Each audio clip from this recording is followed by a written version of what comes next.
Hola a todos, hoy trabajaremos con estequiometría. Hoy vamos a trabajar con diferentes conceptos que nos van a ayudar a resolver la ejercitación de estequiometría, como pueden ser el concepto de mol, el de masa molar, el de reactivo limitante y en exceso. Pasamos al primero. ¿Qué entendemos por mol? Bien, lo podríamos definir como la cantidad de unidades equivalentes al número de Avogadro. El número de Avogadro es ese que figura ahí, 6,022 por 10 a la 23. Es un número inmensamente grande, fíjense la cantidad de ceros que tiene. Para poder entender este concepto de mol, vamos a recurrir a uno que ustedes ya conocen, que es el concepto de docena. Una docena de huevos equivale a 12 huevos, mientras que un mol de huevos equivale a un número de Avogadro de huevos, es decir, a 6,022 por 10 a la 23 huevos. Este número es inmensamente grande. Imagínense que un mol de huevos posibilitaría llenar los océanos 25 veces.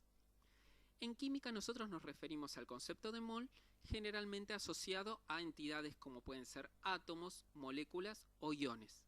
De esta manera, un mol de átomos equivale a 6,022 por 10 a la 23 átomos. Ahora pasamos al concepto de masa molar. Para eso les hago la siguiente pregunta. ¿Cuánta masa tiene una docena de huevos? Para responder esta pregunta, ustedes me podrían justamente preguntar, depende del tipo de huevo. Y es verdad. Si tenemos huevos de codorniz, una docena de huevos de codorniz va a pesar 132 gramos, mientras que una docena de huevos de gallina tiene una masa de 732 gramos. Y si nos referimos a huevos de avestruz, sería de 18 kilogramos. Si bien todos serían 12 unidades, dependiendo la especie, dependiendo el tipo de huevo, vamos a tener una masa diferente. Esto mismo ocurre con los diferentes elementos de la tabla periódica. Por ejemplo, un mol de carbono tiene una masa de 12 gramos. ¿Dónde encontramos ese valor? Bueno, es el número másico que figura en la tabla periódica para cada uno de los elementos. Entonces 12 gramos equivale a un mol de átomos de carbono. En el caso de moléculas, como la molécula de agua, lo que tenemos que hacer es sumar las masas molares de cada uno de ellos. En este caso, la molécula de agua está compuesta por un átomo de oxígeno y 2 átomos de hidrógeno. Sumando esos valores, obtenemos que un mol de moléculas de agua equivalen a 18 gramos.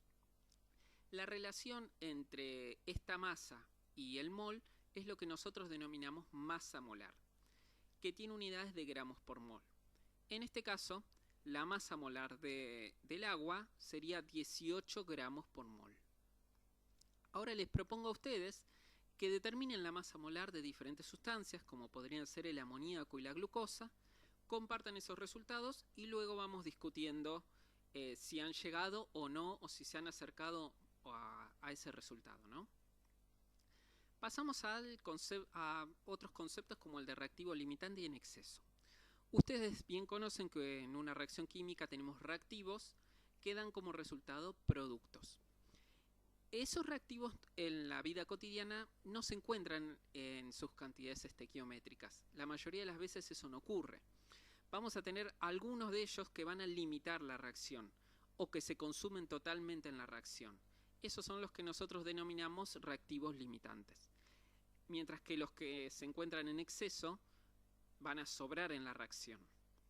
Vamos a ejemplificarlo con una reacción utilizando modelos. En este caso tenemos la reacción de formación de ácido clorhídrico.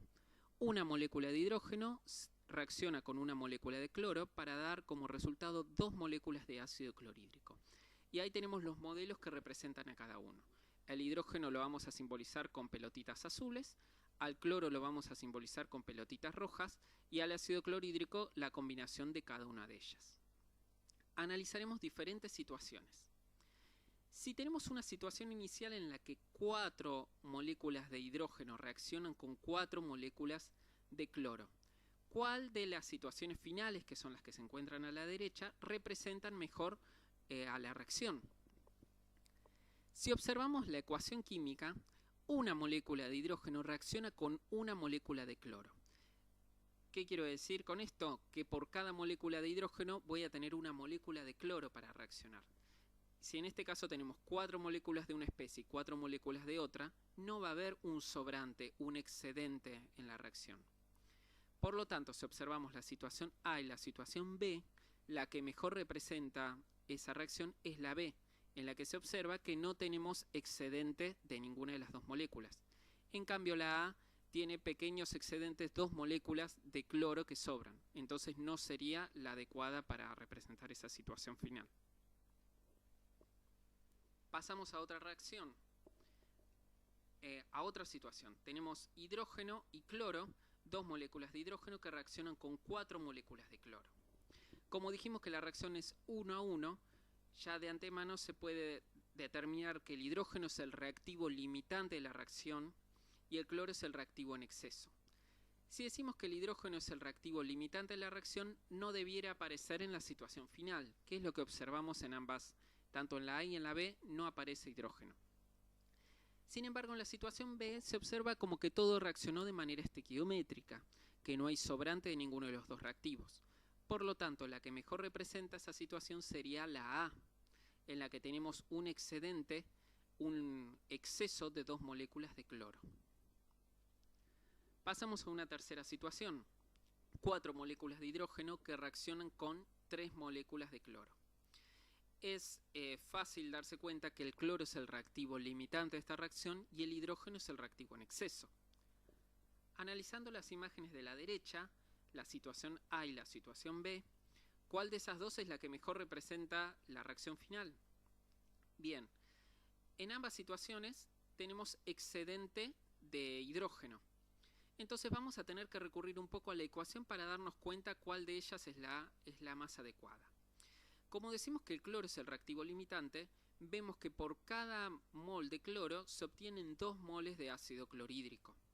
Si tenemos 3 moléculas en este caso, como situación inicial, vamos a obtener como resultado final el doble de ácido clorhídrico, o sea 6 moléculas.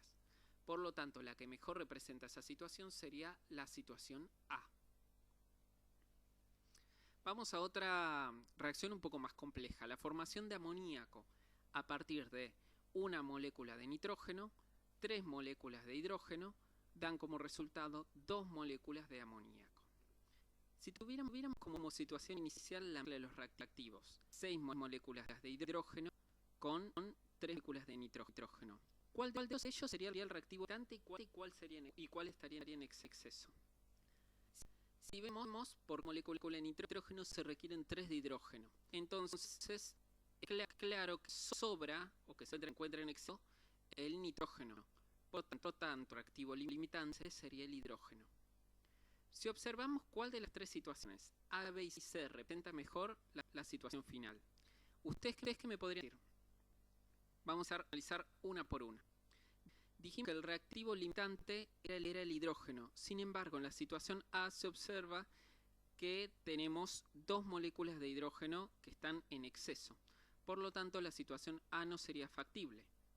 Tanto la B y la C no tienen presencia de hidrógeno, ya que es el reactivo limitante.